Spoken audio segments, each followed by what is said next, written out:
When was the last time you had fun? What? I'm supposed to have fun? How am I supposed to have fun? I'm trying to do all of the things, right? And I always say that it has to be something that you want to do, not that your family wants to do, not that your children want to do. Because a lot of times moms are like, I play with my kids and that's fun for me. Okay, well, you're playing with them because you're a mom and you kind of have to play with them. They're your children, right? But I want you to do something that's fun for you. So I also do the another analogy, like if you had no job, you were retired, your kids are gone, you literally had all the time in the world, what would you do? You're listening to Wake Up and Read the Labels, your guide to eating simple and feeling good. If you want to eat clean and feel your best, guess what? You're in the right place. Each week, we talk about ingredients that may be holding you back from feeling your best. We also talk to some brands that are going against the grain and actually using real ingredients we can recognize. Plus, we're sharing stories with people who are just like you, who actually woke up and read the labels. Welcome to Wake Up and Read the Labels podcast. I was going to say my name's Jen Smiley. You guys know my name's Jen Smiley. You need to know who Jen Smiley's talking to. I'm talking to Dr. Erin Ellis, who's a naturopathic doctor that helps women balance their hormones, fix crappy periods, and regain energy they once had so that each of you listening can be your happiest and healthiest selves. I hope this conversation helps you figure out maybe what's wrong with your cycle, or do you have chronic inflammation? What even is inflammation? Welcome, Dr. Erin. How are you? I'm great, Jen. Thank you so much for having me. Of course. Do you want me to call you Dr. Erin or Dr. Ellis? Either one. Doesn't Okay. matter. Whatever you feel like. I didn't know if you were known by one or another. But why don't you quickly identify what is inflammation? Because you'd be shocked. Yeah. I'm certain that so many people have inflammation, but I get this message all the time. They're like, I don't even know what inflammation is. Do I have it? How do I know Mhm. if I have it? I'm like, wow, that's amazing. You don't know if you have inflammation, but it seems is that a recurring theme? People don't even know. Yeah. And it's something that's actually like really natural. So it's a natural response, by our body to some sort of stimulus, whether that's an injury, maybe an infection. It could be dehydration. It could be maybe something you ate. It's really hard to pinpoint exactly where inflammation is in the body, but there's markers that we can draw via labs that can indicate if we're in, an inflamed state. Now, that could also be something from very minor to very, like, kind of an issue, right? Which can lead to worsening effects on, cardiovascular system, et cetera. So, I mean, inflammation really is natural. It's a protective process, but we're always looking at, well, why is, these levels uh, increased, or why do we have the inflammation to begin with? What's driving the inflammation? And if we have inflammation, that can lead to other imbalances in the body. So it's really important to identify the why, like everything else in the body. So let's say you cut yourself, right? Mm-hmm. That is acute inflammation that's Yep. going after that and making the skin red and, the Yes. scab, things like that, right? Yes. That's a good inflammation. The problem with Yes. America that I believe, and correct me if I'm wrong, you're the expert here, is we live in chronic inflammation of things we're being exposed to in the Mm-hmm. environment through our cosmetics, through Mm-hmm. our food. What else? Mm-hmm. What else is driving Through, an inflammation? yeah, the toxins, any toxin really. The I would say stress is a huge one. So that's probably one that a lot of you might not realize that stress can actually increase inflammation. Uh, what else? Poor sleep is a huge one. Dehydration, lack of movement, all of that can drive inflammation. Clean eating is confusing. Let's make it simple. I got you covered with my new Read the Labels app. Just head to the App Store, search for Read the Labels app, and start scanning your groceries to see if they're clean or not clean. Okay, so how does someone know exactly when they're testing for inflammation? How do they know what's the driver? How do they know, oh, it's that you're not getting enough sleep, or, oh, it's because you're stressed? Like, is there a way to identify that?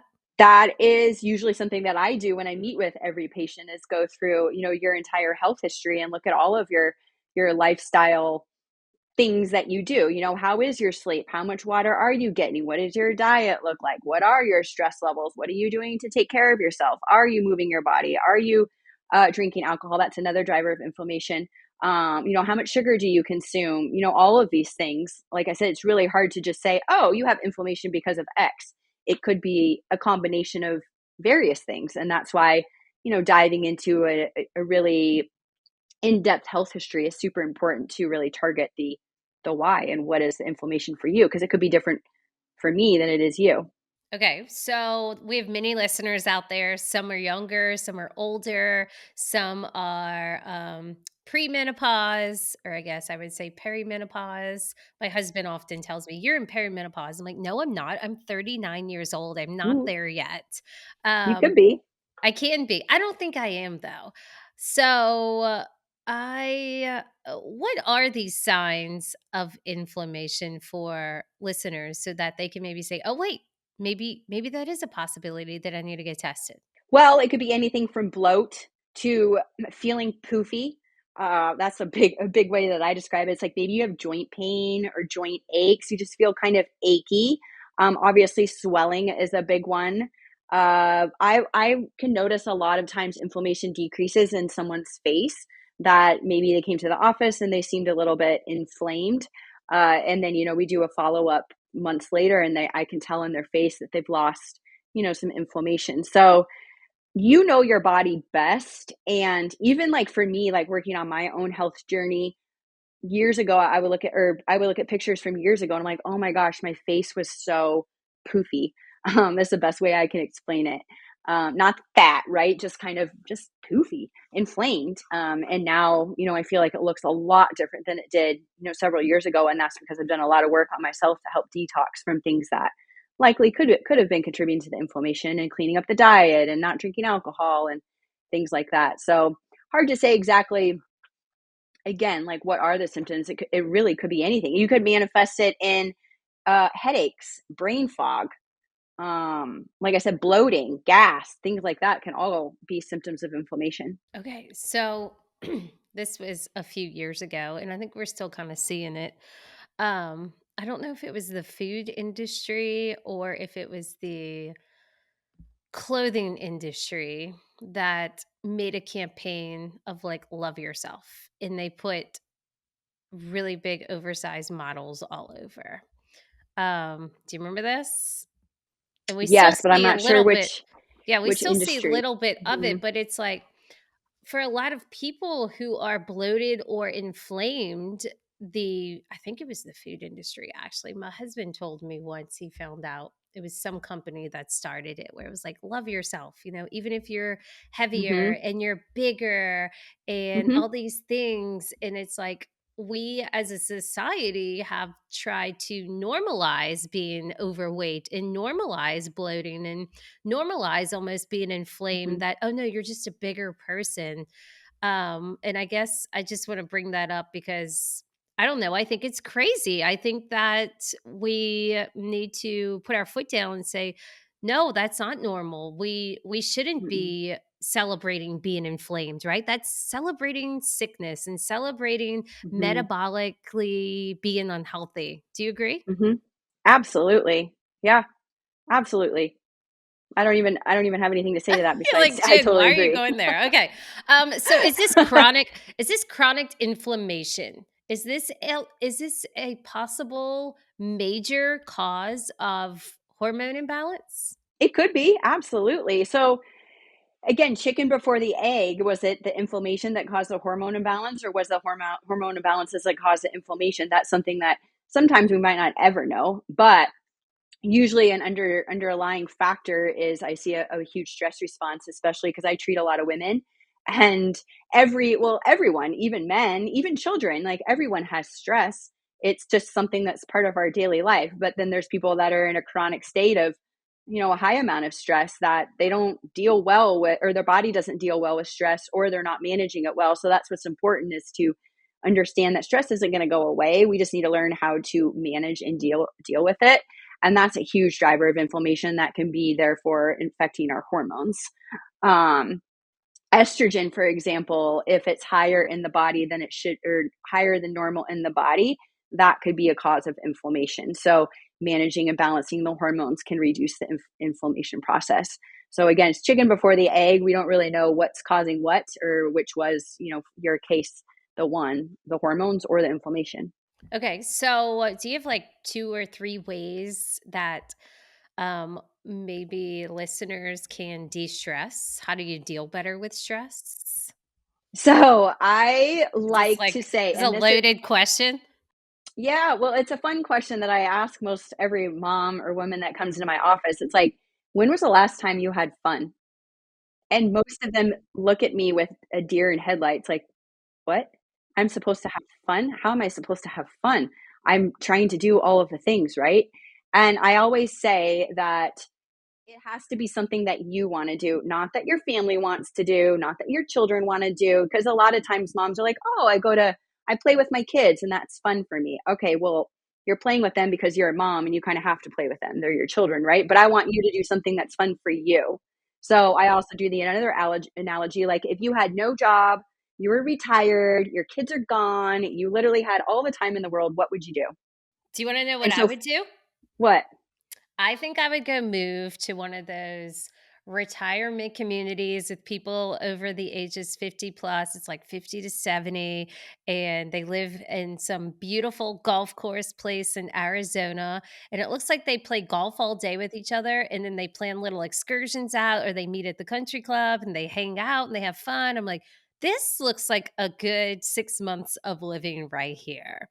But I'm curious, what do a lot of moms wanna do for fun? They Like, don't. they don't know how to we don't know how to have fun. Exactly, because our life is so busy that there's no time for that. But you have to make time. It's very, very important for your nervous system. It's very, very important for your brain. It's Okay. very, very important for your hormones. It's so important to have fun and doing something that fills your cup rather than you filling everybody else's cup, because that's what moms do. It's like they put, they tell you to put your oxygen mask on first in the plane, right? Well, we need to do that in daily life. And it doesn't have to be extravagant things. It could be 10, 15 minutes a day. But it's so important that you put yourself first every single day for a little bit of time to remember, to come back to yourself, because we're so busy giving to everyone else. Do you have any recommendations for listeners and women how to have fun? Some So things? a lot of 'Cause a maybe lot of they things I've forgot what heard. fun is. Yeah, and I say walk yourself in the bathroom, maybe take a bath, listen to a podcast like our podcast, go drive around the neighborhood and listen to your favorite music and jam out like a crazy person in the car. Who cares? Go for a hike, go for a walk. A lot of my moms like to use exercise as a stress reliever. However, exercise is a stressor, so I don't count exercise as a stress reliever. I think it's really obviously really good for your body, but it can be a stressful thing and can increase inflammation too if, you already have a lot to begin with. So, I mean, it could be anything. Go to a cooking class, do a painting class, learn to dance, try a new hobby, like something that you've always wanted to do. Do that. Now tell me this. I know this is I love all your ideas of fun, but I was like, man, when is the last time that I had fun?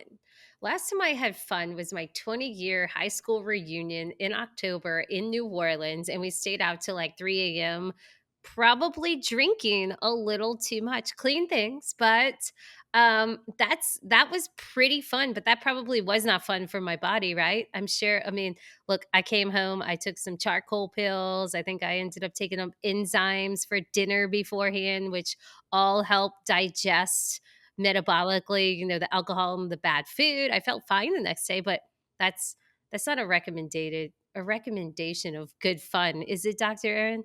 Well, that is like situational fun. Yeah. We're talking like, what are you going to do every single day, mostly every single day, or Okay. maybe at least once I a like week? it. That's fun for you.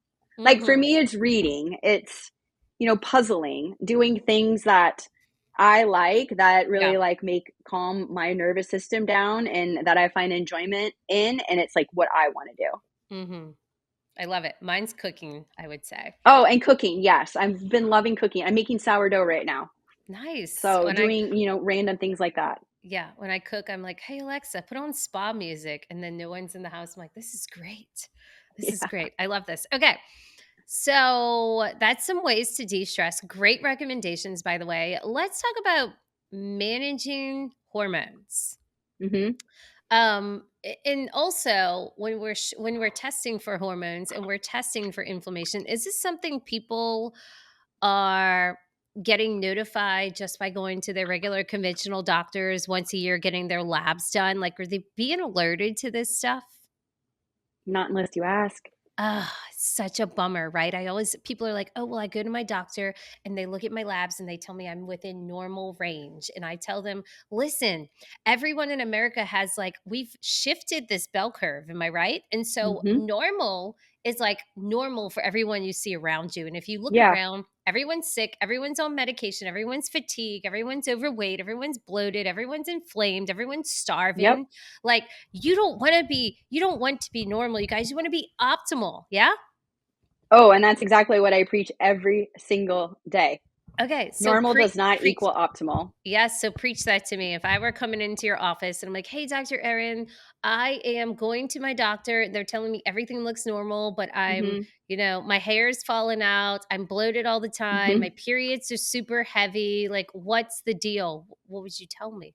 So the ranges on labs, if you ever looked at them, are 0 to 1 million. It depends on the lab, right? So if you fit into that range, you're deemed normal. However, you could be on the high end of that range. You could be on the very low end of that range. And when it comes to hormones specifically, it really depends on where you are if you are menstruating when those labs were drawn, because your hormones are different throughout the different phases of our menstrual cycle. So typically on hormone labs that come back that I've run, it's very rare to see something abnormal, like high or low, flagging, right? Okay. Red, or Yeah. whatever Yeah. Yeah. color it Yeah. is on your labs. But it takes a practitioner to know where you are in the menstrual cycle to deem it normal, or optimal, and be like, hey, your estrogen is way higher than it should be where you are in your menstrual cycle. But look, it looks like it's normal, right? But that's not optimal. So also back to you saying like my hair's falling out and I'm tired. It's like there's something going on. Don't stop at normal. You don't feel well. Symptoms are messages, and it's your body telling you that something is not right and imbalanced, and don't stop at normal, because guess what? You don't feel normal. So they're missing something, or it's not being read right, or they need to test more, or you just haven't found the right provider that's going to interpret your labs correctly. So don't stop at normal. That's the worst word. I hate that word. And it doesn't mean optimal, just like you said. And it's based off the average population. And I don't want to be average. I know you don't want to be average. So don't stop at, oh, everything's fine. I'll see Okay. you again in a year. So if someone is either they are feeling like maybe their hormones are out of whack or they're having this slight inclination, what are the symptoms they're going to be experiencing? Is it the same exact things we talked about, inflammation? And if your hormones are out of whack, does that mean you're inflamed? Hmm. Not always. Nope. So other symptoms of hormone imbalance, I mean, anything with the menstrual cycle, from heavy periods to no period to irregular periods, to like you have cramps that are debilitating, you can't get out of bed, you're exhausted, maybe you have headaches, maybe your mood is all over the place. You're 1 minute you're happy, the next minute you're sad, the next minute you want to, chop someone's head off. Your libido's in the toilet. Maybe you can't sleep, you're getting hot flashes, you're gaining weight, nothing's changed, your hair's falling out, you have brain fog. I mean, the symptoms can go on and on and on. This is, your hormones are encompassing not just reproductive hormones, but your thyroid and your adrenal function, which is your stress hormone. So it's, your body is, really should be addressed as a whole, and not just, pinpointed in one area, which is, that's what conventional medicine is. There's no fault to it. We need them, but if you really want to get a good look at your whole body, you need to see a functional medicine doctor or naturopathic doctor to really get a look at you as a whole. Are you wanting to eat better, but this clean eating thing's just a bit overwhelming? Maybe you just don't know what to cook, or you don't know how to find the clean product swaps at the grocery store. Well, I want to make this simple for you. You can get clean swaps and a anti-inflammatory recipe delivered to your inbox every Saturday by going to thelabelletter.com. Okay. And how exactly do you fix your periods? Well, that's what I love doing. It's really getting to the root of, well, what's wrong with it? Is it, conditions like PCOS or polycystic ovarian syndrome? Is it that you're not ovulating? Are you in perimenopause? Are you in menopause? I'm starting to see menopause a lot earlier in years. I've seen menopause start in our early 40s, which is, really Why? disturbing. Why? Um, Like, I what's think a lot of driving it, that, do you think? I think our environment. Hmm. Also, some of them have been trauma related, like a Okay. traumatic experience that just sucked the life out of them. To say it nicely, it's like, all right, well, my ovaries are done.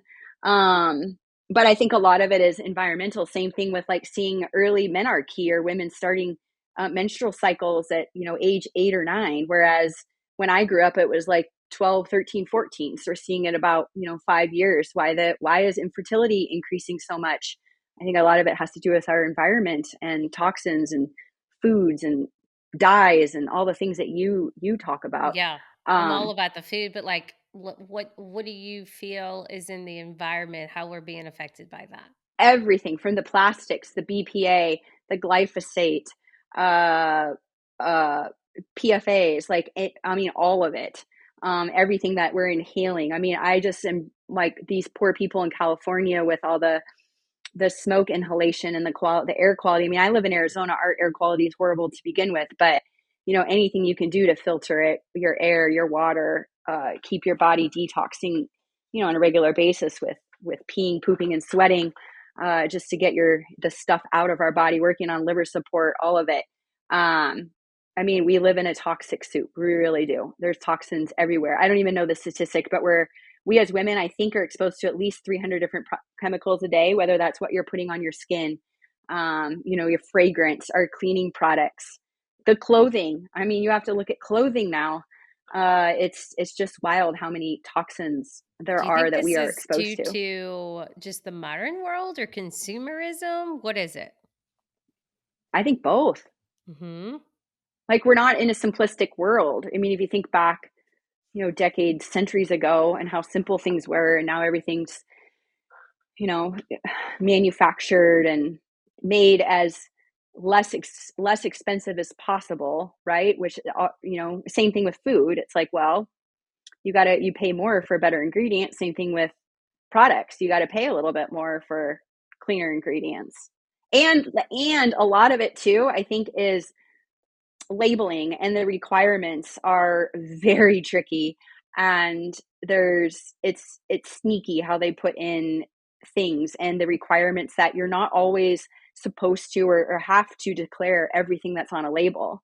And a lot of times it's very vague, so I can't tell you countless times I've reached out to companies and like, can you explain where this comes from? What is this?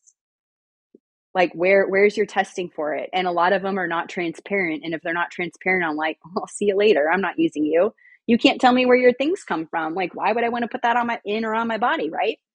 So So, do you have any yeah, it's frustrating. recommendations? Do you have any recommendations you want to give to listeners to maybe lessen their toxic burden that they are experiencing every day? Well, first, my biggest thing with anything is just becoming aware. You don't know Wake what you up. don't know. Yeah. Yeah, And when you do exactly. know, you cannot unsee it. No, you can't. And this literally just opened, like with my own health journey. I was going to say earlier this year, it's earlier last year now because we're now in 2025. But you sometimes we just lead with these blinders and we trust what we've been told. Well, you can't trust anything anymore. You literally have to do your own research. And I would go and literally look at every single ingredient on a label and Google it. Do your research, go on PubMed, go on Google Scholar and read about the health effects of X ingredient and be like, is this something that I want to put in my body? There are some resources that can help you if you don't have the time to do that. There's, Facebook groups, there's different apps. You still have to be careful with those. But yeah, it's just, and then reaching out to those companies and asking them directly and see their transparency, I think is huge. Yeah, we actually have this podcast will probably air in like March. So it'll definitely be Hmm. out. But we have the Wake Up app coming out. You can go scan. Ooh. Yeah, you can scan your item and you can see what all the ingredients are. And it will tell you if it's kind of clean, or not clean. So clean is when all the ingredients are clean. Kind of clean is when there's like one Hmm. ingredient that shouldn't be there. But Hmm. if you got to eat the chip or you got to have that salsa, Hmm. it's kind of clean. And let's see. Is it going So to be only for food? right now, yes, only for Okay, food. cool. But No, here's some that's great. chicken. We need a food one. Yeah, here's some chicken nuggets. And then you can click on, like, okay, why would you not want rice flour? And Yeah. it'll explain why that ingredient is not good. Like canola oil. Canola oil is high in inflammation, in Ah, omega yeah. 6s. So, yeah, it's pretty cool. I'm I excited. love So, that. read the labels app. Yeah. When's that coming Um, out? Actually, this Saturday. For everyone listening, we're recording Well, in it's January. old news in March. This is old news. We already got thousands of users, people scanning every day, getting Yeah. healthy, doing all the things. Okay, so food influence. That brings me to, when you're working with someone, are they like, hey, Dr. Erin, I'm confused over which yogurt is clean, and I'm confused over, Hmm. if I should be eating cheese. How do you guide them to eat better? Again, awareness.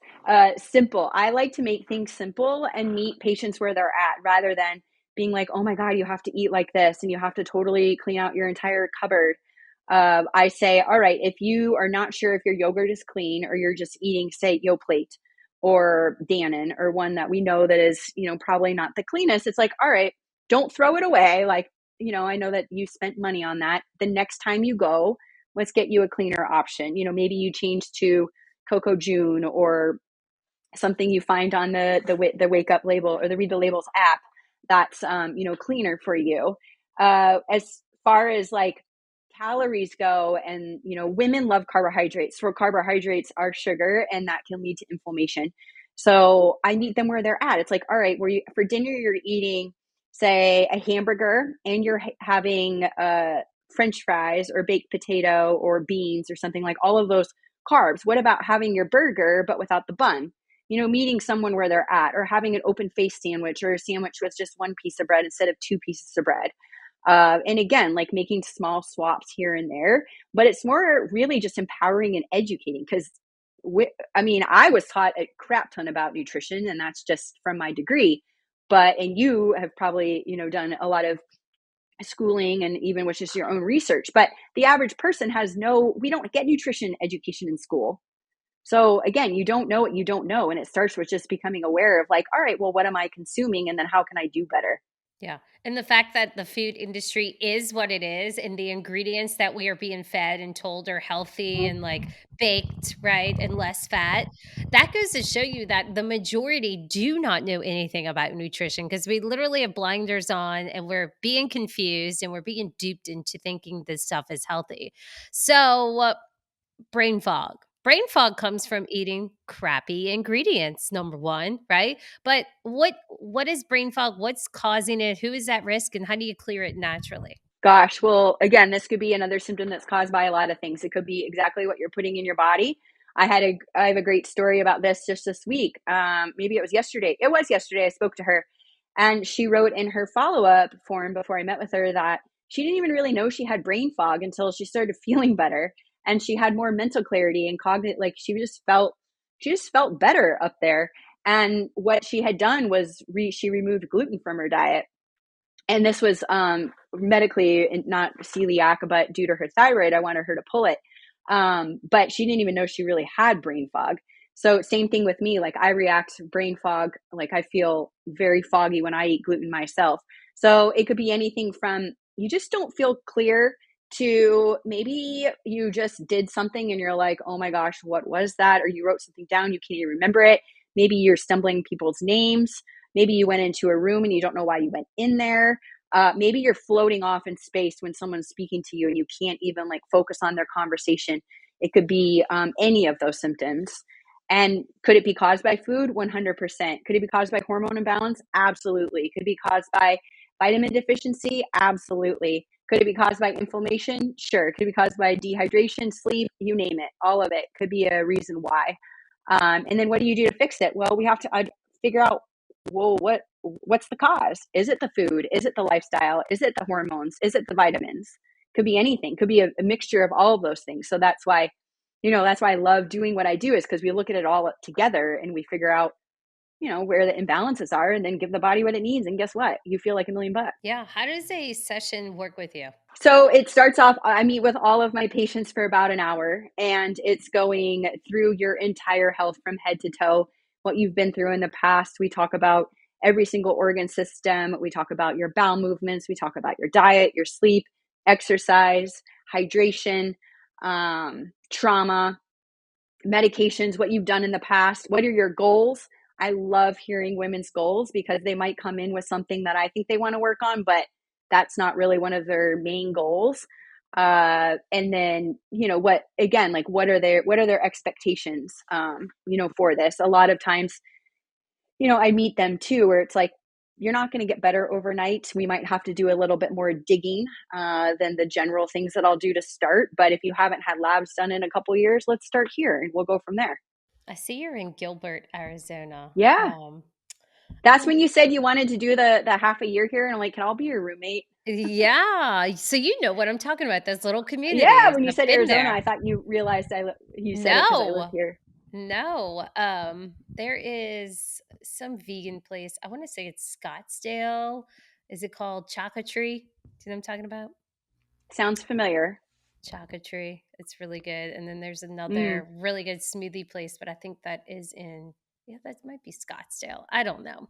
So anyway, what I wanted to get to was, I know you have a menstrual cycle nutrition guide. Yeah. And you also have 7 hormones affecting your weight loss goals. Is that a guide as well?